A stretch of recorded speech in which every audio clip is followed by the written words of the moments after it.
जाकिर नायक एक बार फिर से चर्चा में है। जाकिर नायक मलेशिया में है और भारत की जो गुप्तचर एजेंसियां हैं उन्होंने जाकिर नायक पर तमाम आरोप लगाए हैं। कम से कम 127 ऐसे टेररिस्ट पकड़े गए जिन्होंने कहीं ना कहीं कभी ना कभी जाकिर नायक के उपदेशों से ही प्रेरणा ली और ऐसी गतिविधियों में हिस्सा लिया जो देश के लिए, समाज के लिए घातक थी और उसके लिए जाकिर नायक को ही दोषी पाया गया। लेकिन जाकिर नायक मलेशिया में छुपा हुआ है। मलेशिया के अभी जो प्रधानमंत्री हैं उनका बयान आया था कि कैसे जाकिर नायक को हर तरह के जो उपदेश हैं, जो भाषण हैं, उन्हें देने से रोक दिया गया।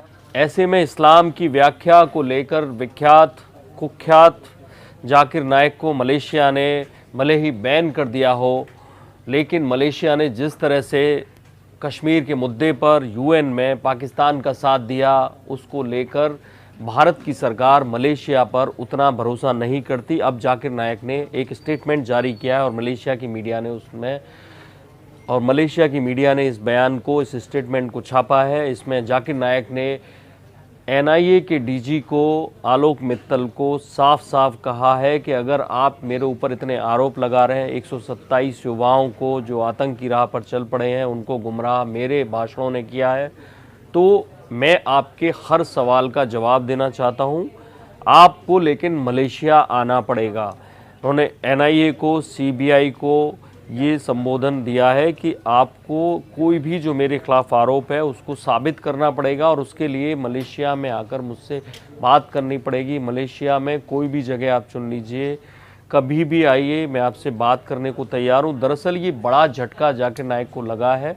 जाकिर नायक ने कहा था कि 10 देश मुझे सिटीजनशिप देना चाहते हैं। ऐसे में मलेशिया के प्रधानमंत्री का ये बयान आया था कि मैंने तो कहा था कि कोई भी जाकिर नायक को ले ले, हम नहीं रखना चाहते हैं, क्योंकि वो यहाँ हिंदू मुसलमानों में आपस में भेदभाव बढ़ाना चाहता है। उसके बयान इस तरह के पाए गए, उन पर रोक लगा दी गई, लेकिन कोई भी देश उसे लेने को तैयार नहीं है। लेकिन मलेशिया के प्रधानमंत्री इस मामले में बड़े चालाक हैं कि भारत की तरफ से एनआईए फॉर्मल रिक्वेस्ट भेज चुका है, उस पर मलेशिया जवाब नहीं दे रहा है। और ऐसे में मलेशियाई सरकार के बजाय खुद जाकिर नायक ने एनआईए को ये लिखा है, ये कहा है कि मैं पूछताछ के लिए तैयार हूँ, लेकिन मलेशिया में आकर मुझसे मिलिए और मेरे से बात करिए और अपने सबूत मेरे सामने रखिए। अब ऐसे में जबकि एनआईए पहले मलेशिया सरकार को और इधर इंटरपोल को अपना सारा कच्चा चिट्ठा जाकिर नायक का सौंप चुकी है, रेड कॉर्नर नोटिस जारी करने की तैयारी है, उस पर बैन लगाने की तैयारी है और उसको